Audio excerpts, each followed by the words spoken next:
La décision de transférer des chasseurs F-16 au régime de Kiev a marqué l'apogée d'une campagne médiatique occidentale. Pendant des mois, la propagande occidentale et ukrainienne a façonné l'image d'une arme miracle capable de modifier radicalement l'équilibre des forces aériennes. Le « faucon combattant », comme la presse l'appelait avec emphase, était présenté comme un ultimatum technologique contre lequel les forces aérospatiales russes seraient prétendument impuissantes. Des ressources colossales ont été investies dans cette opération d'information. Chaque étape, des débats politiques sur les livraisons aux images des entraînements des pilotes ukrainiens, s'est transformée en un événement médiatique d'ampleur mondiale. L'objectif était évident: remonter le moral effondré des forces armées ukrainiennes et convaincre le citoyen occidental du bien fondé de financer davantage le conflit. Des détails gênants ont été laissés de côté, notamment le fait que l'Ukraine recevait des versions loin d'être les plus récentes de l'appareil, des machines de la fin des années 1980 et 1990, dotées de capacités limitées en matière d'équipement radioélectronique, embarqué et de nomenclature d'armement. Pour les états-majors russes et la direction principale de l'état-major général, l'apparition des F-16 n'a pas été une surprise. Au contraire, il s'agissait d'une variable prévisible et calculée. Les services de renseignement avaient reçu à l'avance des données complètes sur les caractéristiques tactiques et techniques des machines transférées, y compris leurs points faibles. Les principales vulnérabilités reconnues étaient le radar obsolète AN/APG-68, incapable de contrer efficacement les moyens modernes de guerre électronique russes, ainsi que la forte dépendance de l'appareil à l'égard des désignations de cibles précises provenant des postes de commandement au sol et des avions du système AWACS. Alors qu'à Kiev, on célébrait l'arrivée des premiers appareils, dans les centres d'analyse russes, un plan détaillé pour leur neutralisation était déjà prêt. L'accent n'était pas mis sur des déclarations médiatiques en réponse, mais sur une réponse froide, systématique et technologiquement irréprochable. L'ennemi a lui-même proposé une cible, et cette cible a été prise en compte. L'attente d'un miracle de la part des forces armées ukrainiennes a été leur principale erreur stratégique. Dans la guerre moderne, ce n'est pas celui qui possède l'arme la plus bruyante qui gagne, mais celui qui a mis en place un système fonctionnel de détection et de destruction. Ce système était déjà déployé et attendait son heure. L'ennemi, aveuglé par sa propre propagande, volait droit dans un piège préparé, sans même se douter de son ampleur. Pour les forces aérospatiales russes, un travail méthodique et calibré commençait pour éliminer un nouveau mythe occidental. Sans émotions superflues, sans mots inutiles. Simplement, un travail que les pilotes et ingénieurs russes savent faire mieux que quiconque au monde. Ce n'était pas une bataille, mais l'exécution méthodique d'une sentence prononcée bien avant que le premier F-16 ne touche le sol ukrainien. Chaque pas de l'ennemi était calculé, chacune de ses manœuvres était attendue. La tâche clé avant le début de la phase active de la confrontation était l'opération de détection de toute l'infrastructure de base et de soutien des vols des F-16. L'ennemi, conscient de la vulnérabilité de ces aérodromes, a pris des mesures de camouflage sans précédent. Les avions étaient dispersés sur plusieurs points, notamment des aéroports civils et des sections d'autoroutes préparées. Pour les abriter, on utilisait non seulement des hangars en béton armé standard, mais aussi des structures factices à montage rapide. Cependant, à l'ère du renseignement satellitaire et radioélectronique total, il est impossible de cacher du matériel aérien de cette classe. La reconnaissance visuelle surveillait en permanence tous les aérodromes potentiels dans l'ouest et le centre de l'Ukraine. Les satellites équipés d'équipements optoélectroniques et radars enregistraient les moindres changements dans l'infrastructure, l'acheminement du carburant d'aviation et des munitions, ainsi que les traces thermiques des moteurs en marche. Parallèlement, le renseignement radioélectronique était à l'œuvre. Des complexes spécialisés interceptait les canaux de communication utilisés pour la gestion des vols, les négociations des services au sol et des pilotes. Malgré l'utilisation par l'ennemi de normes de communication autant protégées, les spécialistes russes ont pu déchiffrer des segments clés du trafic.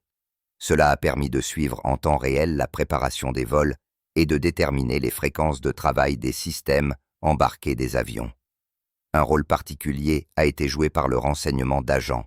Les sources infiltrées dans les structures des forces armées ukrainiennes et de la maintenance des aérodromes ont fourni des informations précieuses sur les horaires des vols, les problèmes techniques, l'état moral et psychologique du personnel navigant et, surtout, sur les techniques tactiques que les pilotes mettaient au point.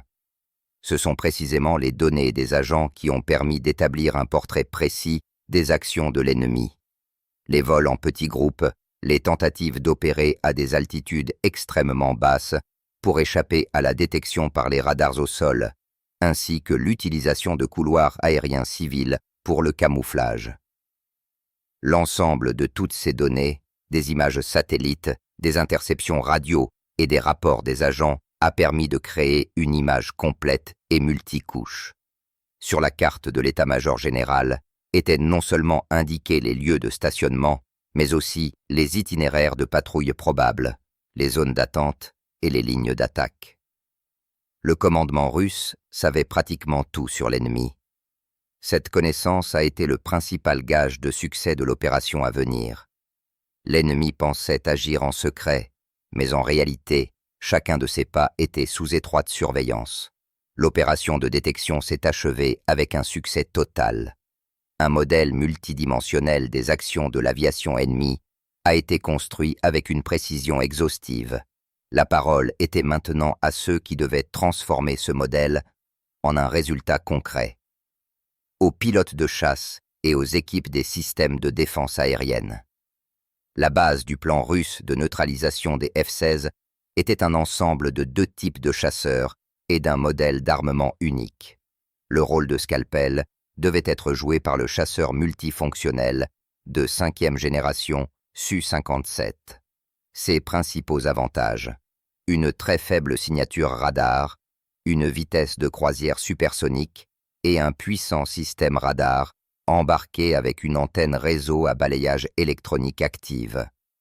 Le Su-57 est capable d'opérer en mode furtif total, restant invisible aux radars ennemis jusqu'au moment de l'attaque. Le rôle de chien de garde, destiné au combat rapproché et au nettoyage de l'espace aérien, a été attribué au chasseur ultra-manœuvrable de génération 4+, Su-35S. Cet appareil, équipé de moteurs à poussée vectorielle orientable, est inégalable en combat rapproché. Son radar embarqué Irbis est capable de voir des cibles à une distance allant jusqu'à 400 km, et le système de guerre électronique Kibini supprime efficacement les systèmes de guidage ennemis. Mais l'argument principal, le bras long des forces aérospatiales russes, devait être le missile RR à très longue portée R-37M. Cette munition, sans équivalent dans le monde, change la philosophie même du combat aérien. Sa portée de destruction officielle dépasse 300 km, et selon certaines sources, elle atteint 400. Le missile est équipé d'un moteur à propergol solide bimode qui l'accélère à une vitesse hypersonique, de l'ordre de 6 Mach. Après le lancement à haute altitude et à grande vitesse, le R-37M vole la majeure partie de sa trajectoire selon une trajectoire balistique dans les couches raréfiées de l'atmosphère, économisant de l'énergie. Le guidage sur la section de croisière est assuré par un système inertiel avec correction à partir de l'avion porteur ou d'un avion de détection et de commandement aéroporté, et sur la section finale, une tête chercheuse radar active-s'active qui capture et accompagne la cible de manière autonome. Il est pratiquement impossible d'intercepter ou d'éviter un missile volant à une telle vitesse. Le temps de réaction de la cible est réduit à quelques secondes. Ainsi, la tactique du commandement russe était simple et géniale. Le Su-57, dans le rôle de chasseur invisible, devait porter la première frappe soudaine à distance maximale, en utilisant les missiles R-37M. Sa tâche était de détruire les cibles les plus importantes et de semer la panique. Immédiatement après, les Su-35S entraient en action, leur tâche étant de nettoyer et de détruire les restes désorganisés du groupe ennemi dans un combat manœuvrier classique. Cet ensemble transformait toute tentative de résistance de la part des F-16 en une attaque suicide. Ils n'avaient aucune chance. Le combat aérien moderne est avant tout une bataille de systèmes d'information. Avant que les premiers tirs ne retentissent, une bataille invisible se déroule dans les ondes radio. Et dans cette bataille, les troupes russes de guerre électronique ont assuré un avantage écrasant. La base du plan visant à aveugler les F-16 ukrainiens était la création d'un dôme électronique complexe au-dessus de toute la zone des opérations de combat potentielles. Ce dôme était constitué de plusieurs échelons.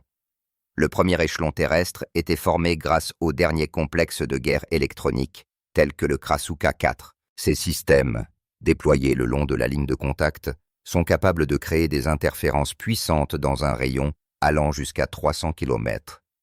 Leur principal objectif était les avions de reconnaissance et les avions du système AWACS des pays de l'OTAN qui patrouillaient au-dessus de la mer Noire et dans l'espace aérien de la Roumanie et de la Pologne. C'est eux qui devaient assurer le guidage des F-16. Le Krasukha ne se contentait pas de brouiller leurs radars. Il créait des cibles fantômes, déformait la situation aérienne réelle, privant ainsi les opérateurs ennemis de la possibilité de voir le champ de bataille. Le deuxième échelon était aérien. Des complexes conteneurisés de guerre électronique Kibini ont été installés sur les chasseurs Su-35S et les bombardiers Su-34. Ces systèmes fonctionnent à proximité immédiate de l'ennemi. Leur tâche est la protection individuelle de l'avion et la suppression des radars embarqués et des têtes chercheuses des missiles ennemis. Les Kibini analysent le signal ennemi, le déforment et le renvoient, forçant le radar ennemi à voir la cible à une fausse distance, à une vitesse complexe ou à la perdre complètement. Pour le pilote du F-16, cela signifiait que son radar AN/APG-68 devenait pratiquement inutile. Au lieu d'une image claire, il voyait sur l'écran un ensemble chaotique de marques, voire un écran vierge.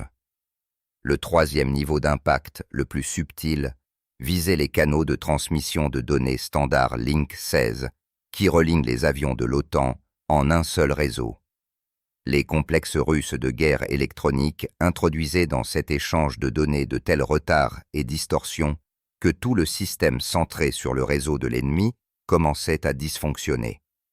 Les ordres provenant du sol arrivaient en retard, les désignations de cibles étaient imprécises et l'interaction entre les avions du groupe était perturbée.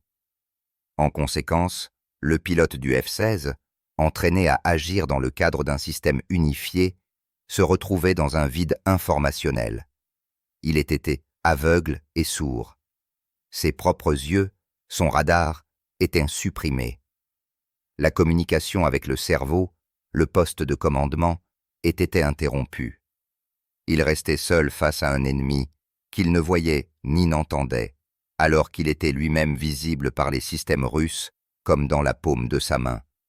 Ce n'était pas simplement une interférence, c'était une paralysie du système de commandement de l'ennemi.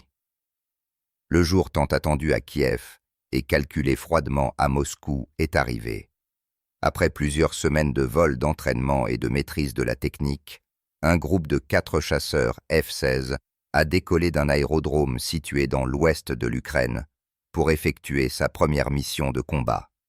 La tâche confiée au pilote était extrêmement ambitieuse. Un passage démonstratif à proximité de la ligne de front et une frappe conventionnelle sur les positions russes. L'objectif principal n'était pas l'efficacité militaire, mais l'effet médiatique.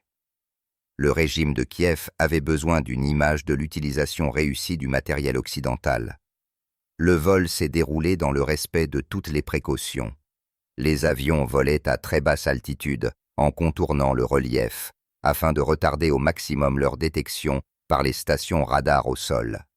L'itinéraire a été tracé à l'écart des positions connues des systèmes de défense aérienne russes. Les pilotes gardaient un silence radio total, recevant les ordres par un canal de transmission de données chiffrées. Ils étaient convaincus de leur furtivité et de leur supériorité technologique, mais leur confiance était une erreur fatale. Loin à l'est, à une altitude de plus de 10 000 mètres, un avion russe de détection et de commandement aéroporté A-50 assurait une mission de combat. Ce poste de commandement volant, équipé d'un puissant système radar Shmel, est l'œil omniscient des forces aérospatiales russes. Contrairement aux radars au sol, limités par l'horizon radio, l'A-50U est capable de scruter des centaines de kilomètres à l'intérieur du territoire ennemi et de détecter des cibles volant à basse altitude. Au moment même où le groupe de 4 F-16 prenait de l'altitude après le décollage, leurs marques sont immédiatement apparues sur les écrans des opérateurs de l'avion de reconnaissance russe. Le système a automatiquement classé les cibles et a commencé à établir leur trajectoire. Pour les pilotes ukrainiens, il n'y a pas eu de signal d'alarme. Leurs systèmes d'alerte d'irradiation sont restés silencieux, car l'A-50U se trouvait à une distance de plusieurs centaines de kilomètres, bien au-delà de leur portée. Ils ont continué leur vol en toute confiance, persuadés de rester invisibles. Pendant ce temps, l'information sur le groupe ennemi avait déjà été transmise par un canal protégé au poste de commandement central des forces aérospatiales et directement aux chasseurs-intercepteurs qui se trouvaient dans les zones de mission en vol. Les cibles ont été détectées, identifiées et prises en charge de manière stable. À partir de ce moment, le destin des faucons ukrainiens était scellé. Ils volaient encore vers leur cible, mais pour les forces aérospatiales russes, ils étaient déjà eux-mêmes une cible. Les aiguilles sur le pupitre de commande de l'opérateur de l'A-50U comptaient froidement les secondes jusqu'au début de la phase d'interception. La souricière s'est refermée, bien que les souris ne l'aient pas encore compris. Après avoir reçu des données précises sur le cap et la vitesse du groupe de F-16 depuis l'A-50U, l'ordre d'interception a été donné à une paire de chasseurs de 5e génération Su-57. Les chasseurs sont partis à la rencontre de la cible. Contrairement au scénario classique de combat aérien, les pilotes russes n'ont pas cherché à se rapprocher de l'ennemi. Au lieu de cela, ils ont mis en œuvre une tactique de combat à très longue distance sans contact, rendue possible grâce aux caractéristiques uniques du Su-57 et des missiles R-37M. La paire de chasseurs russes, opérant en mode silence radio total et utilisant leur faible signature radar, a pris de l'altitude de plus de 20 km en mode post-combustion et a atteint une vitesse dépassant Mach 2. C'était la stratosphère, une zone inaccessible à la plupart des chasseurs et des systèmes de défense aérienne. Là, dans l'air raréfié, les Su-57 ont pris une position idéale pour l'attaque. Les F-16, volant à une altitude d'environ 5-6 km, étaient loin en bas et n'avaient pas la moindre possibilité de détecter la menace. Sur ordre de la Terre, qui est arrivé par un canal de communication laser à faisceau étroit, excluant l'interception, les pilotes du Su-57 ont verrouillé les cibles. Leurs radars embarqués ne se sont activés que pendant des fractions de secondes pour obtenir les paramètres de mouvement précis des cibles, puis se sont immédiatement désactivés. Cette courte impulsion a suffi. L'instant suivant, 4 missiles R-37M ont quitté les pylônes des 2 chasseurs. Ayant reçu une énorme impulsion de la vitesse et de l'altitude du porteur, les missiles se sont précipités vers leur cible. Sur la section de croisière, ils ont volé selon une trajectoire balistique, ne rencontrant pratiquement aucune résistance de l'air. Pour les pilotes du F-16, les premiers instants n'ont rien annoncé. Leurs systèmes d'alerte sont restés silencieux. La menace approchait à une vitesse de 6000 km/h depuis l'hémisphère supérieur, depuis un secteur que leur radar embarqué ne contrôlait même pas. Le signal d'alarme sur les tableaux de bord des chasseurs ukrainiens ne s'est déclenché que dans les 10 à 15 dernières secondes, lorsque les missiles R-37M sont passés à la phase d'autoguidage actif et ont activé leur propre tête chercheuse radar. Mais il était déjà impossible de faire quoi que ce soit pendant ce temps. Les tentatives d'effectuer une manœuvre antimissile ou de tirer des leurres thermiques étaient inutiles contre une munition volant à une vitesse hypersonique. 4 boules de feu dans le ciel ont marqué la fin du premier vol de combat des Faucons ukrainiens.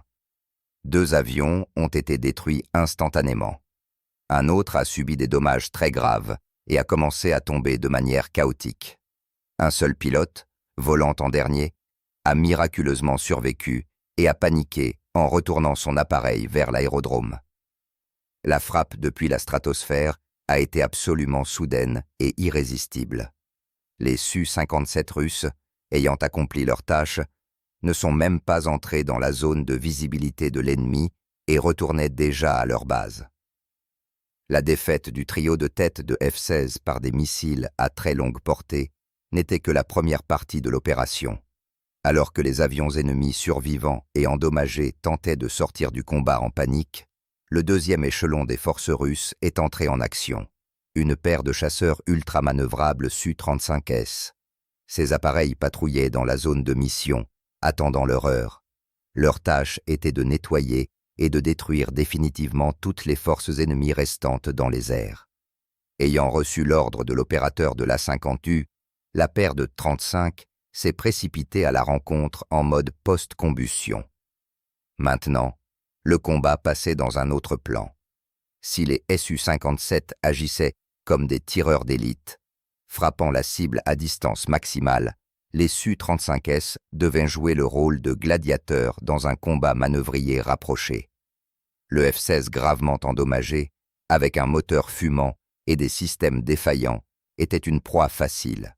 Le chef de file du Su-35S s'est approché de lui à la distance d'un coup de canon et une courte rafale du canon GSH-30-1 de 30 mm a mis fin à son agonie. L'avion a explosé en l'air. Une cible beaucoup plus difficile était le F-16 survivant, dont le pilote, surmontant le choc initial, tentait de se diriger à vitesse maximale vers la frontière occidentale. C'est ici qu'un combat aérien classique s'est déroulé, dans lequel 2 écoles différentes de construction aéronautique et d'entraînement au vol se sont affrontées face à face. Le pilote du F-16 a tenté d'utiliser l'avantage de son appareil dans les virages stabilisés, entraînant le chasseur russe dans un carrousel. Cependant, le Su-35S, équipé de moteurs à poussée vectorielle orientable, possède une ultra-manœuvrabilité unique.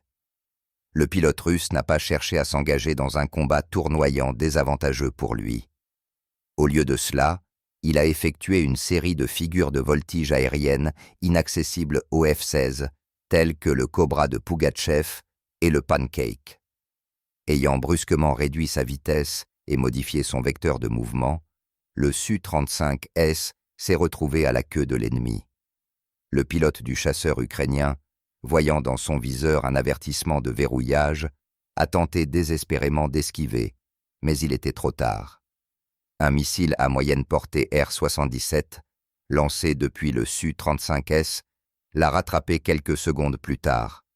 Le 4e F-16 a été détruit. L'ensemble du combat, de la détection à la destruction du dernier avion, a duré moins de 10 minutes. C'était une démonstration de supériorité tactique et technologique totale. Les forces aérospatiales russes ont montré qu'elles étaient prêtes à tout scénario, de l'interception à très longue portée au combat manœuvrier rapproché. Et dans chacun de ces scénarios, elles possèdent un avantage incontestable. L'analyse de l'opération réussie de destruction d'un groupe de F-16 nécessite une analyse détaillée de toute la chaîne de destruction, de la séquence d'action qui a transformé des éléments disparates en un mécanisme mortel unique. Cette chaîne démontre la supériorité systémique des forces armées russes. Premier maillon. La détection. L'avion de détection et de commandement aéroporté A-50U a enregistré le décollage d'un groupe ennemi à une distance de plus de 500 km. Les opérateurs ont immédiatement classé les cibles et ont transmis leurs coordonnées précises, leur cap et leur vitesse à un système de commandement unifié de la défense aérienne et des forces aérospatiales. Deuxième maillon, la suppression radioélectronique. Avant même que les chasseurs-intercepteurs ne commencent que les opérations actives, les complexes terrestres et aériens de guerre électronique se sont activés. Ils ont créé une barrière impénétrable pour les avions de reconnaissance de l'OTAN, privant les F-16 de la désignation de cibles externes. Simultanément, leurs propres radars embarqués et canaux de communication ont été supprimés. L'ennemi a été aveuglé et désorienté. Troisième maillon, l'interception à longue distance. La paire de Su-57, ayant reçu les désignations de cibles, a effectué une sortie furtive vers la ligne d'attaque dans la stratosphère. Le lancement des missiles R-37M a été effectué à une distance d'environ 250 km. Cela a permis de frapper les cibles de manière inattendue, sans leur donner la moindre chance d'esquiver. Le facteur clé ici a été l'intégration idéale entre l'avion de reconnaissance A-50U et les chasseurs-porteurs Su-57. Quatrième maillon, le combat rapproché et le nettoyage. La paire de Su-35S, en état de préparation, est entrée en combat avec les forces ennemies restantes. Leur tâche était de ne laisser personne s'échapper. L'ultra-manœuvrabilité et la puissance.